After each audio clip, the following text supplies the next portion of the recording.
Dear students and viewers, अस्सलाम वालेकुम। आज हमारा टॉपिक है ज़मीन का मास।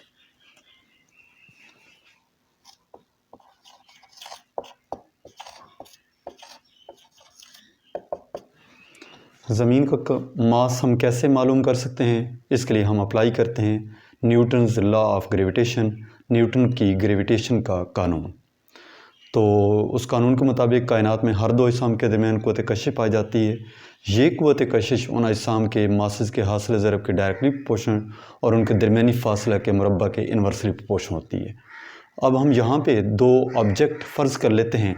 एक हमारे पास ज़मीन है जिसका मास हमारे पास m के बराबर है, और उसकी सतह पर एक और जिस्म को हम प्लेस कर रहे हैं जिसका मास हमारे पास m है, और इनके मराकज़ का दरमियानी फ़ासला हमारे पास ज़मीन के रेडियस के बराबर है।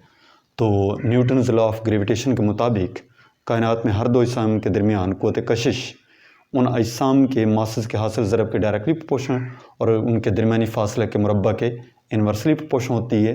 तो हमारे पास ये फ़ोर्स बन जाएगी F = G/m/r²। ज़मीन का मास m है और उस जिस्म का मास जिसको ज़मीन की सतह के ऊपर रखा है वो हमारे पास स्मॉल m है, और ये फ़ोर्स उन मासेस के हासिल ज़रब के डायरेक्टली प्रोपोर्शनल है, और उनके दरमियानी जो फासला है वो r उसके मुरब्बा के इन्वर्सली प्रोपोर्शनल है। इसी वजह से हमने इसको डिनोमिनेटर में लिखा। अब हमारे पास ये जो फोर्स है जिसकी वजह से ज़मीन किसी ऑब्जेक्ट को अपने मरकज़ की तरफ खींच रही है, उसको हम वज़न का नाम देते हैं, और वज़न हमारे पास W से रिप्रेजेंट करते हैं। W = G/m/r²। तो यहाँ पे हमारे पास बन जाएगा W जो कि वेट = बनता है mg = G/m/r²। अब यहाँ पर मास ऑफ ऑब्जेक्ट से मास ऑफ ऑब्जेक्ट कैंसिल होगा, तो हमारे पास बन जाएगा G = G/m/r²। अब हमें यहाँ पर कैलकुलेट करना है मास ऑफ अर्थ, ज़मीन का मास, जिसे हम कैलकुलेट कर सकते हैं कि m = G/r²/g।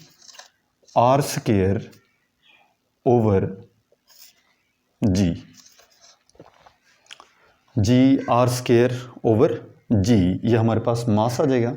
अब यहाँ पे वैल्यूज़ हम जानते हैं कि G की वैल्यू 9.8 मीटर/सेकंड स्क्वायर, जिसको हम अपनी कन्वीनियंस के लिए 10 मीटर/सेकंड स्क्वायर लिखते हैं। R रेडियस ऑफ अर्थ है 6400 किलोमीटर, जिसको हम लिख सकते हैं, अगर मीटर में लिखें तो 6.4 क्रॉस 10⁶ मीटर, और G की वैल्यू भी हम जानते हैं 6.673 क्रॉस 10⁻11 न्यूटन मीटर स्क्वायर पर किलोग्राम स्क्वायर। ये हमारे पास G की वैल्यू है। अब ये तमाम वैल्यूज़ अगर इस रिलेशन में हम पुट कर दें, डियर स्टूडेंट्स, अब हमारे पास जो मास ऑफ अर्थ का रिलेशन बना वो कुछ इस फॉर्म में है m =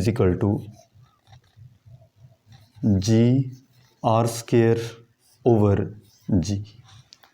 अब इसकी वैल्यूज़ दर्ज कर लेते हैं। तो G की value 10, radius of earth 6.4 cross 10⁻6 का स्क्वायर ओवर G की वैल्यू हमारे पास है 6.673 क्रॉस 10⁻11। अब ये बन जाएगा 10 × 6.4 का स्क्वायर लेंगे तो ये हमारे पास है 40.96 क्रॉस 10⁻12 ओवर 6.673 क्रॉस 10⁻11। और जब हम ये 6.673 को 40.96 पे डिवाइड करते हैं तो हमारे पास आंसर आता है 6.14 क्रॉस 10⁻1 + 12 + 11।